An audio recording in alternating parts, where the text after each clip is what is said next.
What's up, guys? Just doing a quick recap of my plays for tonight. I had 6 plays. I told you guys yesterday um, on the video. Just happened to be that way. A lot of games tonight fit my number, and then when I broke them down, arrived at 6. It just depends on what's available. Some days there might be 0 plays. Some days there might be 8. Um, 6 is a pretty big number for me, but all in all, a good night. 4-2. Couple games still going on as I'm recording this, but um, got 4 of the games right here. Kansas State was a 2-point favorite, and again, yesterday I talked about beating the market and being consistent.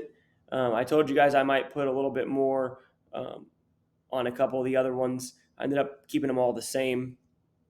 But Kansas State beating the market, got there at +2. They closed at +1 in a lot of spots and were able to pull the outright victory by double digits against Baylor. So got a win there. Had A&M over Tennessee.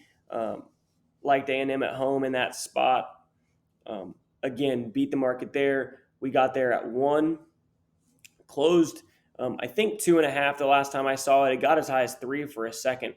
Got that one. Again, beat the market there. Beat the market with Virginia Tech. Didn't win, but again, like the play. Home team in conference. Got them at, I believe I got them at 1. Actually, I think I got them at 2, and they closed at 2.5. Not a big beat there, but lost that one 2-1 on those 3. Michigan State, they were 3-point favorites at home against Indiana. Actually got down big early, but that home crowd willed them back into the game. They actually went from down double digits to up 6 at halftime and then cruised to a 15-point victory. No line movement in that one, so we didn't beat the market there, but got a good number with the Spartans at home in a great spot against a team that struggled on the road. Won that one. Had Richmond, again, another team that kind of just found a little diamond in the rough there. The Spiders were a little undervalued because of a couple of very close losses early in the year. That record could be much closer to, they're 14-14. They could very well be 18-12, 19-11, right?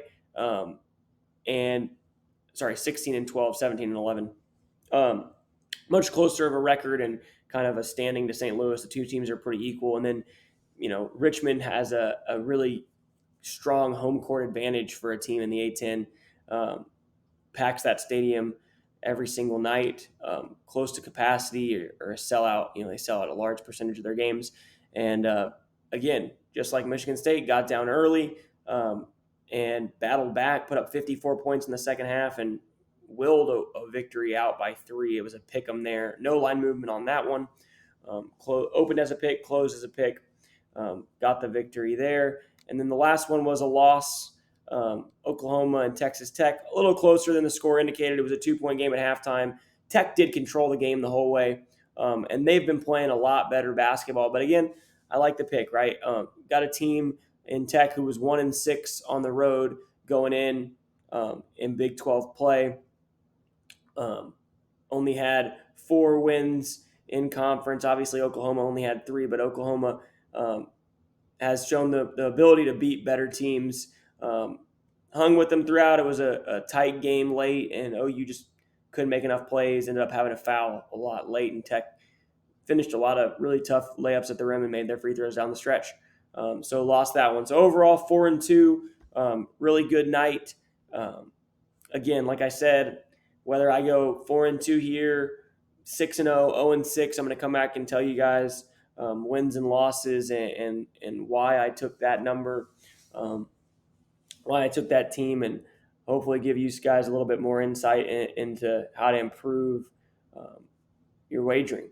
So great night all in all. And also my Texas Longhorns, I'm a big UT fan. They had a great night, stomped Iowa State at home and stayed tied for first place in the Big 12 with Kansas. They got a couple big matchups down the stretch. They go to Baylor, to TCU, and home against Kansas, not in that order, to finish the year. So it'd be really interesting to see, especially with Baylor losing 2 in a row now. It really has kind of become a 2-horse race in the Big 12 between Texas and Kansas, and the only game they have left against each other is in Austin at the new Moody Center. So hopefully my Longhorns can get it done